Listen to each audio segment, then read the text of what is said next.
Hey leaders, welcome to the People Power Project podcast. I'm your host, Morgan Carey, CEO of Morgan Carey Consulting Solutions, Chief HR Strategist and advocate for building better workplaces. This podcast is all about empowering the leader in you, whether you're an individual contributor, a manager, or a business owner, to build better, safer, and more enjoyable work environments. Together, we'll reinvent HR and develop outstanding leadership by promoting accountability and exploring ways to foster growth for the busy business leader. I'm so excited today because joining me is someone who has mastered the art of clapping back at disengagement with a flair and creativity. Jessie Puddles, the CEO of SpotCorp Events, an employee engagement company that uses theatrical and entertainment to transform teams. Hey, Jessie. Hi, thank you so much for having me. I'm so glad you're here. I'm going to go ahead and tell our listeners a little bit about SpotCorp Events, if you don't mind, and some more about you. SpotCorp Events creates consumer, corporate, and theatrical performance spaces where people can explore authenticity, empathy, and self-expression. Jessie has a degree in theater from Chapman University and has been acting since the age of 8 years old. You've been doing this for a while, huh, Jessie? A minute. Yeah, I know a thing or two. Jessie has performed in 3 professional productions in Los Angeles, California, and served as a positivity coach for a high-performing consulting firm. Jessie, I want to welcome you to the show. Thank you so much for being here. Thank you so much. It's such a trip to have my bio read like that. But yeah, I'm super happy to be here. I know when people read my bio, I'm like, when I get up, I'm like, who are they talking about? I'm like, he's so fancy. Whoa. Such a fancy person. But again, I just want to thank you. I know Spot Corp is shaking things up in the way businesses and workplaces approach employee engagement. And this is so important to me because the latest Gallup poll has dubbed this time in work history as the Great Detachment. So what does that mean? That means people are going to work, but they're just detached from work. They're going to their job, they're staying there because they feel like they can't find anywhere else to work and they don't want to be out of work, so they're just really disengaged from work.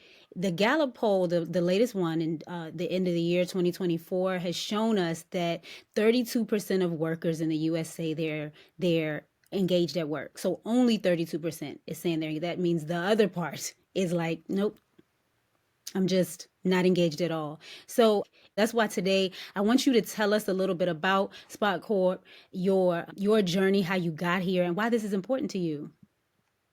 Yeah, okay. Three amazing questions. Yeah, pull it So up front. so the first question was tell us about SpotCorp. Yep. So SpotCorp is an employee engagement company that does employee engagement through theater and storytelling. The best way that I describe it is that if you've ever been at a party and you've been in a circle with a bunch of people and someone that you don't know is telling a story and you hear that story and instantly feel ingratiated or connected to that person. That is what Spot Corp does. It takes these people that you think you know, that you think you have this understanding and awareness of, and it creates a real connection by allowing you as a group to confront questions and stories and theatrical challenges in order to develop bonds and trust and creation. And based on what you're saying, the forcing thing is really key, right? When we force people to do things, they don't want to do them. And so Yeah. one of the whole key designs of Spot Corp, which we can get into later, is that everything is what I call challenge by choice, which means that every turn, the creation of the storytelling or performance element that you're giving Hmm. is what you create. It's what you give. It's what you choose into. Okay, I like that challenge by choice. Tell Yeah. me, tell me a little bit. Say more about that. That was interesting. Yeah, absolutely. So, one of the number one reasons why, in general, team building doesn't work is what's called forced fun, which basically means that you're like, hey, we're going to take time and we're going to go to an escape room and it's going to be fun and we're all going to be fun and it's going to be a good time. And not that those things don't work because they do. And I don't want to put They down don't want to any, do it. They're like, oh, okay, I yeah, gotta go to this thing. I don't feel like going, but they say we gotta go. Yeah. exactly. And even though that may come up in the beginning for an experience like SpotCorp, Mhm. all of our sessions are customized to the needs of the teams that we work with. And at each step, so our main SpotCorp session, and then we have what are called our BFFs, which are like our on for more of our ongoing teams. But our intro SpotCorp session, our main SpotCorp session, is really around the fact of at each point, you create the content. We give you the catalyst, we give you the environment, and then you create the content.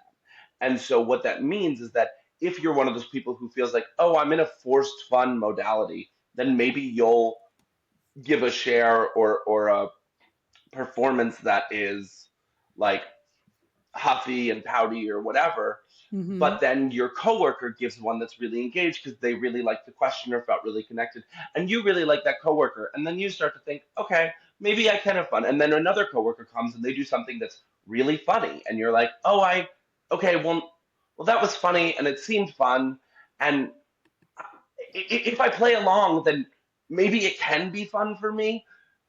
And so they start to play along and they start to laugh and they start to participate and they start to give over to it. Another thing that's super important for us is small class size. So we Mhm. don't run sessions over 12 people. Okay. Um, we can run larger sessions, but we'll break them up into multiple groups. And the reason for that is that you want to avoid what's called groupthink, which is that if you have 40 people in a room doing an exercise, doing a team building, if one person whispers to the other one, isn't this so cringe? Then it's over. It's over. They Yeah, whisper to one person, they whisper yeah. to another, and before you know it, you have 30 people in the back of the room being like, mm-hmm, cool. And on the flip side of that, when you have 12 people in a room and that laughter and that engagement starts, and maybe there's one holdout who is watching everyone having fun, watching everyone have a good time, at a certain point, they're going to go, you know what? Maybe there is value of engaging with this. And then when they choose to engage, that's when all of the learning, activation, and all of those things. So, Jesse, you've given us a lot. Now, I'm wondering, did we get to the last question, one of the last questions where you were going to explain how you got here? So, in order to understand SpotCorp, you need to understand Spotlight. Okay. Um, and Spotlight started how all great theatrical endeavors start. I had a fight with a roommate. Okay. Um, it was the height of the pandemic. I had a huge fight with a roommate. I needed a place to express myself. I didn't know how to do it. I was in a state of breakdown and confusion, and I ended up happening upon on a walk that I went on this empty parking lot that was usually filled with influencers. That was usually like flooded with people. So I never ever went in that space. And basically, in order to feel my feelings, I stood in this empty parking lot in the height of COVID over the spotlights, parking lot lights, and I performed for six All by minutes yourself. all by myself. And I thought anyone could see me. There's apartments all around here. Maybe people are looking, maybe they're not, but this is just for me. And as someone who's been performing since they were 8 years old, I never get to do that. It's always for an audition or a rehearsal or something for someone's feedback or judgment or enjoyment.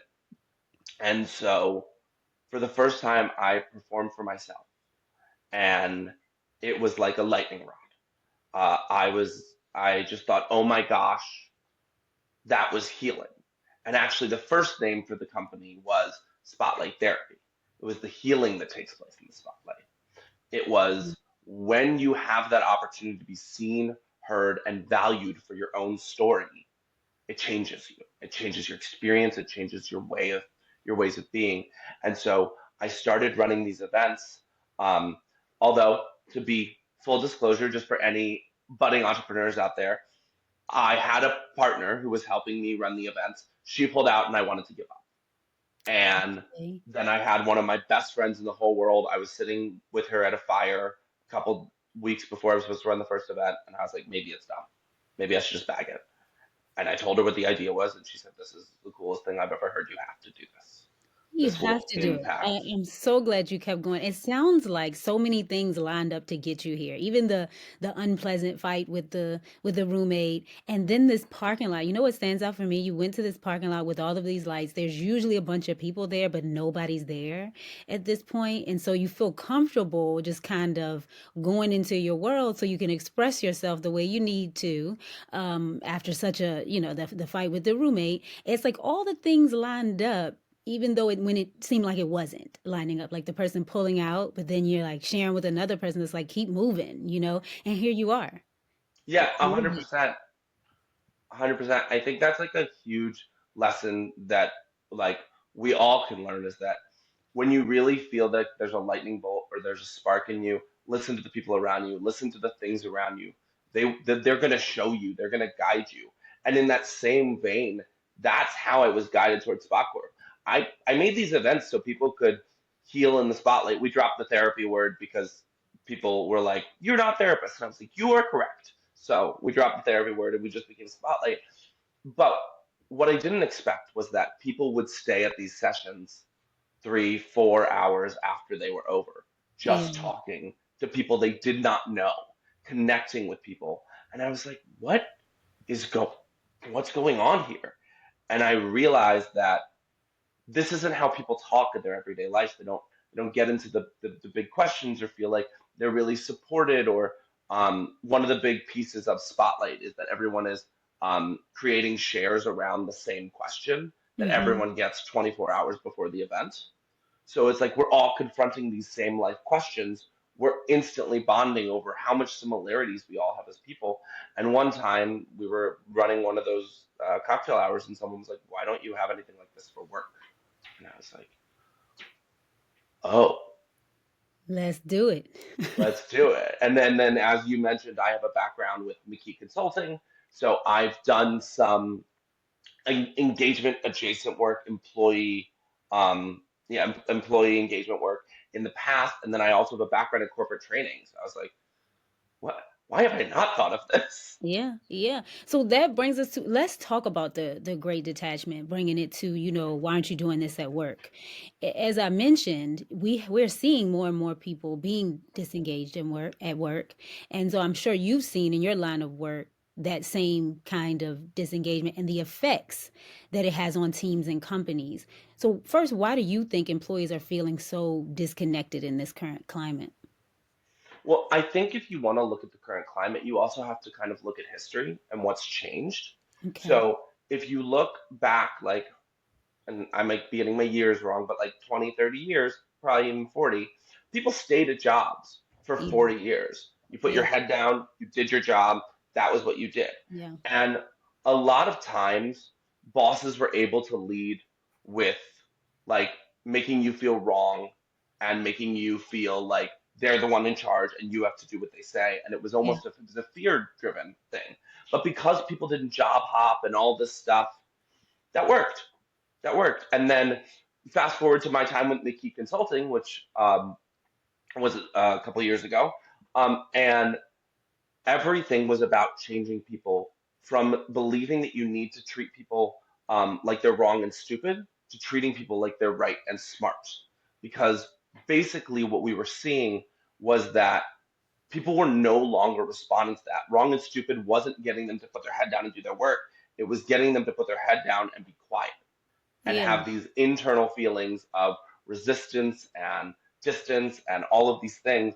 And actually, by making them feel right and smart, what you're doing is you're creating a safe space for them to feel empowered, for them to ask questions and all this stuff. But at the time I was doing it, I would say we were kind of starting that trajectory shift where it was like, it was nice and it was actually going to be better for your business if you made your employees feel empowered, but you weren't necessarily losing employees because of it. But now we're in this phase where like there is so much conversation around how people are being treated, around work life balance, around all of these things. And so companies need a reason why people want to stay because there are reasons why they want to leave.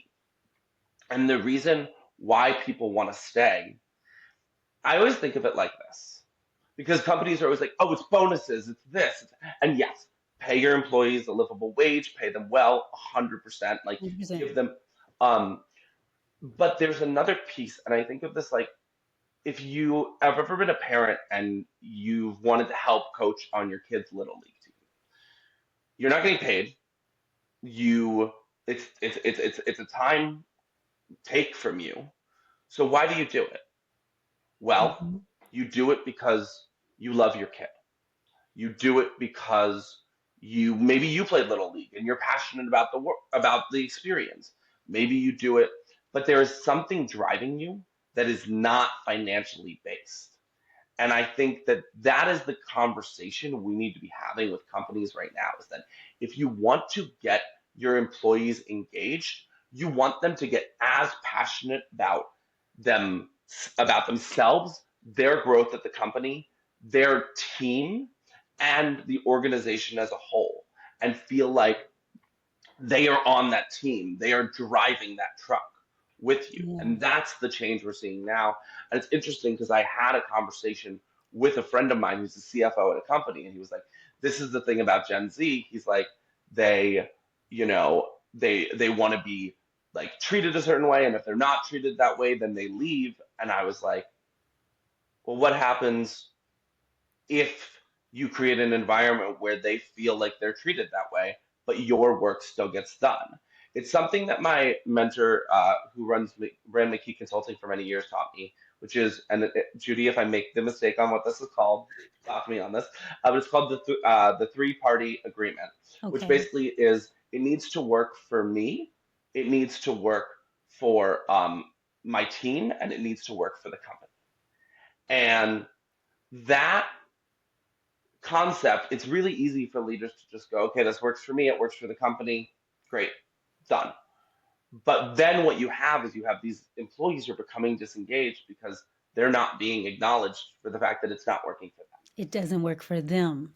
And that's the gap. I'm so glad you brought that up because the one of the big purposes of the People Power Project podcast is to bring awareness to the fact that there's a gap there where things are working for the managers, things are working for the organization or the company, but there's a piece missing. Like there's a disconnect between what we are trying to do, what our intentions are, and what our employees are receiving. And so you when I think about it, I think that's how they're getting disengaged. They're not feeling valued or whatever it is. Then we're coming up with all these reasons to or ways to try to make them feel valued that work for us, work for. And when I say us, I mean like the leaders and the company owners and things like that. But have we stopped to figure out what works for them so we can try to close this gap? So that sounds like a mistake that companies and leaders and organizations are making.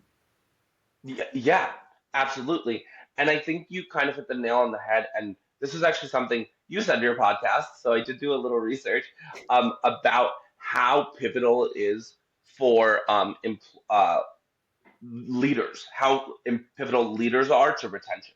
Yeah. I think you said something like 70% of people leave because of a reason connected to their leader. Yes, and And not the company. yeah, and what's so crazy about that is that the one of the top reasons I found in my work that people leave is because of a lack of acknowledgement, which is exactly what you're talking about. Yeah. And I think when we think of acknowledgement, it like it's easy to just think of it as being like, oh, you did a good job, which is great and valuable, and there's definitely a place. But the thing about acknowledgement is the more specific it is, the more actionable it is, the more they take it to heart, and the more it feels like they're really being watched and that your work is really being valued. And at Yeah. the end of the day, that is one of the number one things that makes people stay at a company is if they feel like they're valued. I have had people in sessions, teams that we've been working with for like 3 months or so, like they're in a session where they're talking about having felt stressed in the past or something like that. And at one point, the leader said, I'm just so grateful you all stuck with me. And one of the other employees said, we would never leave you. Yeah. And that stuck with me because there is a complete difference when you are in the trenches with your leader going out and attacking the problem versus when you are against your leader. Yes, absolutely. And it starts with acknowledgement. Absolutely. I love that. Um, Jesse, can you walk us through how one of your events works and how it actually brings teams together? Because I know we got some listeners that are like, this is all great stuff. And I always tell my listeners, right, I'm not going to give you the what without the how. And if I ever give you the what without the how, I need you to message me and tell me, hey, Morgan, you didn't tell me how. So, Jesse, I'm asking you, how does this work? Can you just walk us through one of the events and how it brings the team together? Yeah, absolutely. I am happy to do that. So for this podcast, we'll focus on the main SpotCorp session. We could always do another one to talk about BFFs, but we'll Okay. talk about the main SpotCorp session. And basically, the reason that the main SpotCorp session is because of something called psychological safety. So just to give a little history lesson, back in 2012, Google wanted to figure out why some of their teams were performing well, some of their teams were not, and what they thought would be that it would be the teams with the high performers, high performer participant, high performing team. Incorrect. What Hmm. they found was that the teams that performed the best were teams with something called psychological safety, which Okay. means three things in specific. One, people are willing to take risks. They're willing to try things. They feel safe enough to innovate and challenge things and see what happens. Two, people aren't afraid of failure. They're not only willing to try things and see what happens, but they're also afraid that they're also open that if they try things and it doesn't work, they feel like they have a leader and a team around them and a support around them that they will feel comfortable and confident in making that mistake and learning from that mistake. And three is that people feel comfortable sharing authentically. One of the number one things that can improve a team that I think a lot of people don't talk about is actually employees speaking up to their leader and saying, hey, I actually have an idea that I think could enhance or improve or change what we're doing. Because it is actually, there's so much research that says the ideas of the whole can be so much more powerful than the ideas of one. So if you have a space where everyone's ideas are being heard, game changer. So SpotCorp does all three of those things. One, when it comes to risk taking, for those of you out here who feel this, about 80% of people have some stage fright or fear of performing, being perceived, all of that. So, one, just by coming up and playing the games and participating, you are taking a risk. You are trying something new, you are seeing what happens. Two, failure. In having to do some of these activities that maybe include rapping or doing a dance for your team or playing with sock puppets or whatever it may be, you are inherently approaching an experience that you have never done. And so there is no real guarantee of success. You have to Failure's just go out. positive here. Yeah. Yeah, you have to just go out and do it. And three, authentic sharing. Every single part of the process, and I'll get to the process in just a second because I know that's super important. Every single part of the process is inherently uh, allows for an opportunity for open sharing with your team. And it's not only about the share you give, but it's about the shares that your team give, where you realize, oh, I can be more open, I can be more comfortable with this person. And everybody, it's that challenge by choice. Everybody is sharing what they're comfortable, what they want to. So for some teams that happens on the first session. For some teams it's more of an ongoing engagement. It really just depends, but we get that experience started, and then all of these skills are transferable to your workplace, and then we back all of that up with research and activities and stories of successful companies in order to get your like artistic brainers who are like, I want to play games and color, and your more analytic people who are like, where's the research, where's the science, why does this work, and we make sure we hit both of those points so that we satisfy all the people in the room to understand why this transformation is occurring. And then specifically for our purposes, because we asked for a how, so we are a three-act structured experience. And the first, entirely customizable, while the acts always stay the same. So we always have the same outline structure. the Hmm. actual experiences inside of them can change. So the first act is always some sort of breaking the script, some sort of game or activity where you and your coworkers will be exploring some element of theater to break through some sort of skill. Uh, One of the ones I love to reference is we often have people who want to work on consolidating information with their team. We have a game called Timed Fairy Tales. In Timed Fairy Tales, you tell a story in 2 minutes, then you tell the same story in 1 minute, and then you tell the same story in 30 seconds. Well, where did they get the fairy tale from? Is it something We, they made up or you give it to them? we give them the fairy tale. Okay, got We it. give them, and they don't get to pick the fairy tale. That's super important. Okay, you give Um, them the fairy tale. we give them the fairy tale, yeah. And Okay. then we always talk to teams, and it can be something other than a fairy tale. If your team is, from a different country or doesn't have experience with fairy tales, we can always make it off of something else. But the Okay. key is that it's about consolidating the information.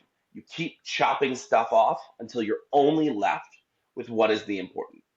Okay. And how does this benefit them in the end? What are they learning to do here? So that one is directly speaking to the hard skill of consolidating information. Got it. Okay. So while they're confronting all that psychological safety stuff because they're taking risks and all of that, they're getting comfortable with the format. They're learning a hard skill. So we're hitting them kind of in three different places. Okay. Then we move on to Act Two, which is called ensemble building.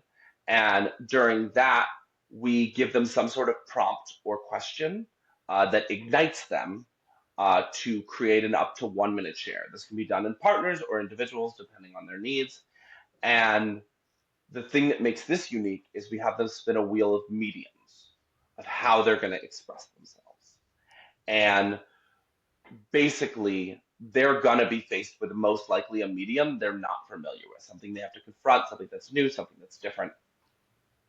And they're going to express that response to that question, which has been customized and tailored to fit the needs of what they're looking for. So if we're specifically looking at a team that is maybe looking at feeling unmotivated, we might say something like, what is something that makes me feel supported as a question. It's broad, it's answerable, it gives direct information to the leader of how to help keep their team engaged and motivated, but it also gives people the opportunity to play and explore, and the freedom.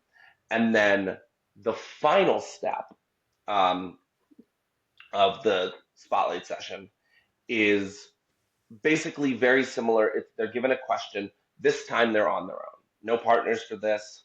And basically they're given a question that asks them to delve. And by this point, they're so grateful that they don't have any of the constraints of the other games that Uh-huh. they're like, you know what?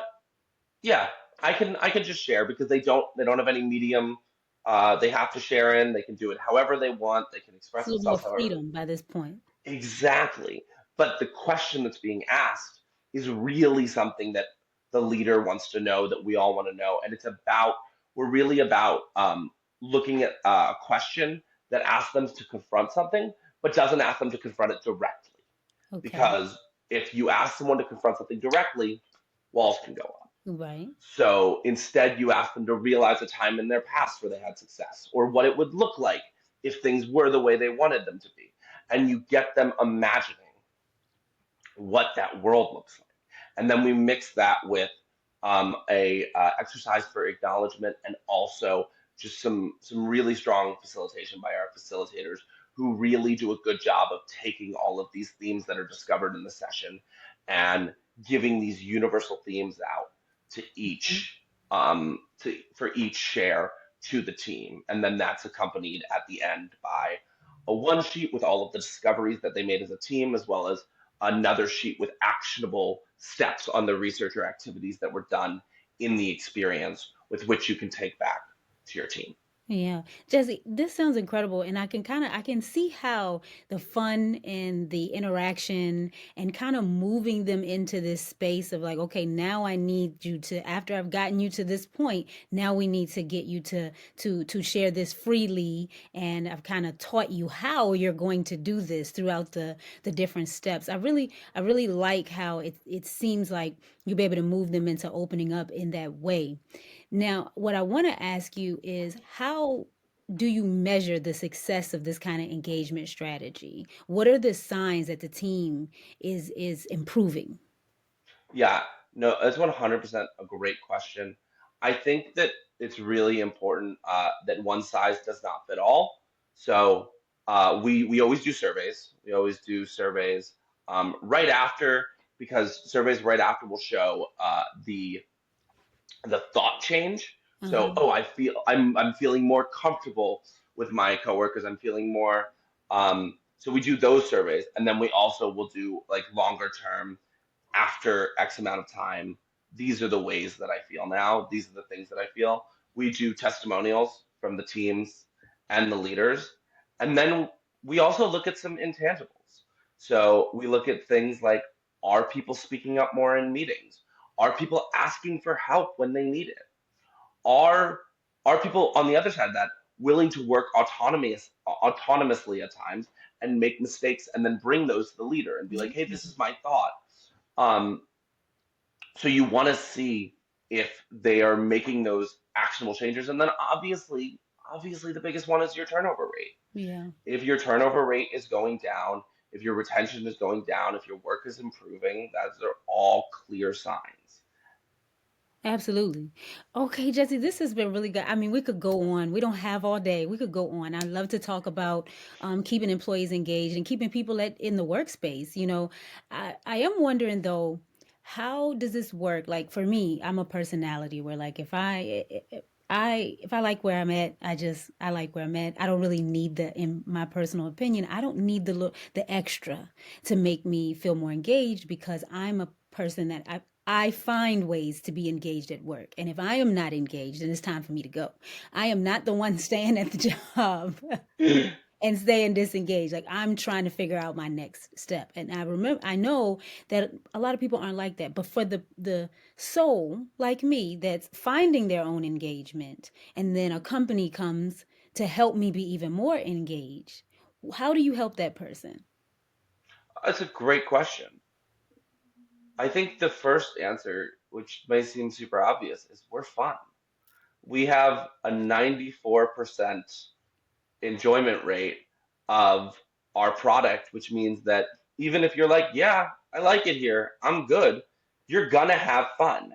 And even though Let's have you're fun. engaged, you're not on an island. So you Mhm. might be solely engaged, but you might have opinions about this coworker, that coworker, this coworker.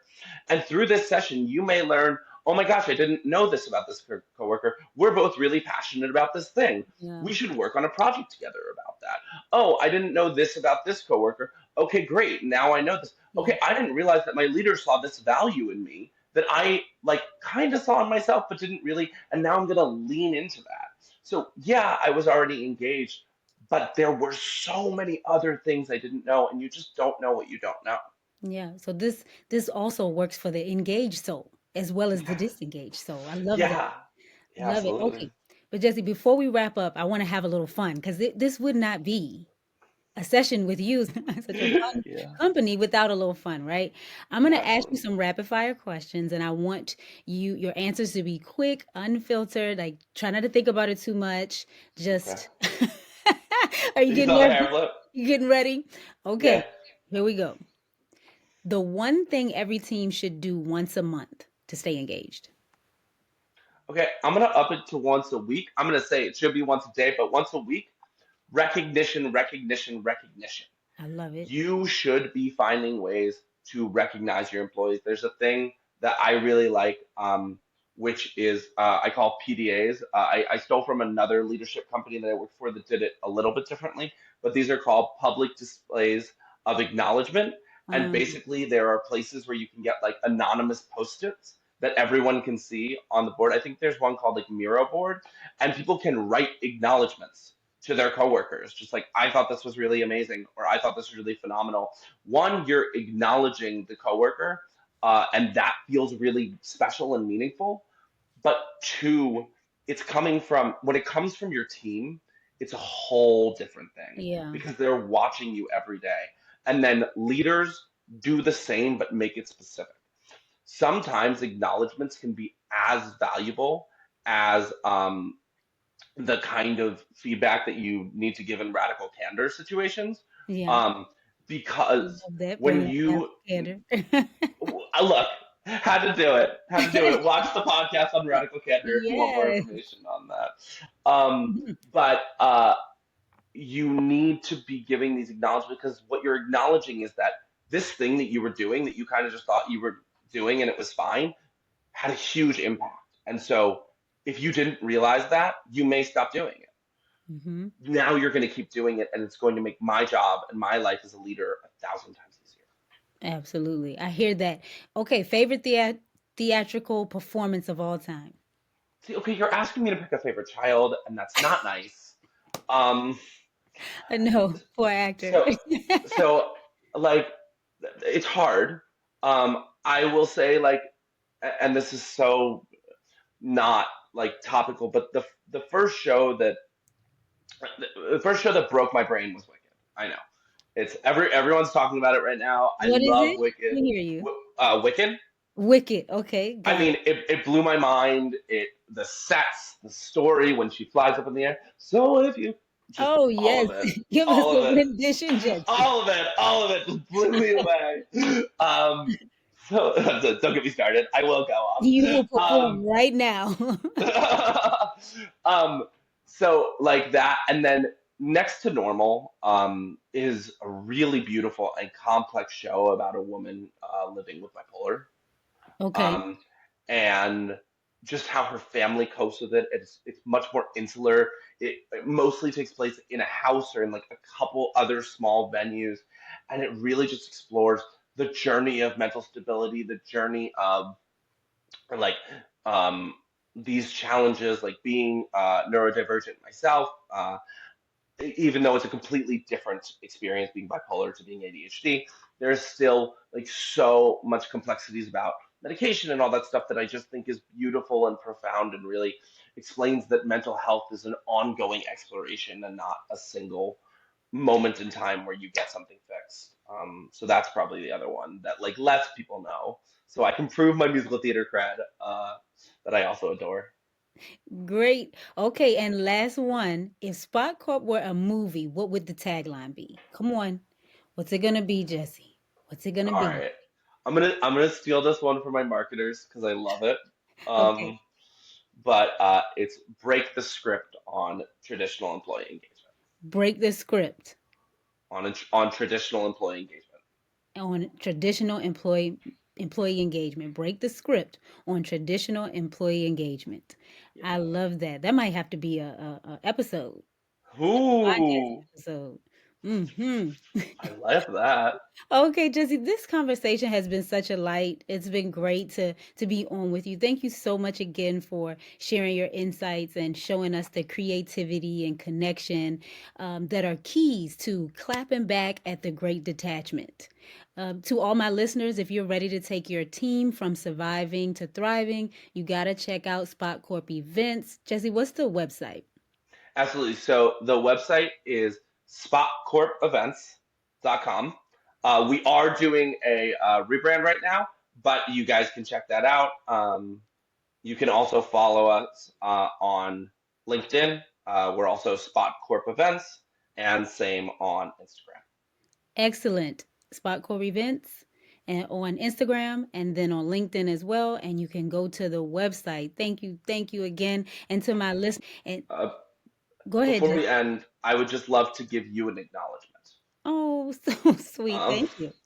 I What's think that? that it is so important to be having conversations like this. We spend one third of our lives at work, Absolutely. and making work an enjoyable place is an ongoing conversation that makes sure the work gets done, but we still Yeah. feel cared for, motivated, and supported. And it's conversations like these, and it's podcasts like yours that are going to move the conversation towards a place where everyone gets to be excited when they wake up in the morning and go to work. So I just want to say thank you for the opportunity and And for Jesse, I creating this. truly appreciate that. I truly appreciate it. Thank you so much for seeing the value in the People Power Project podcast and what I am attempting to do here. That means so, so much. This will not be the end of our connection because I appreciate you so much.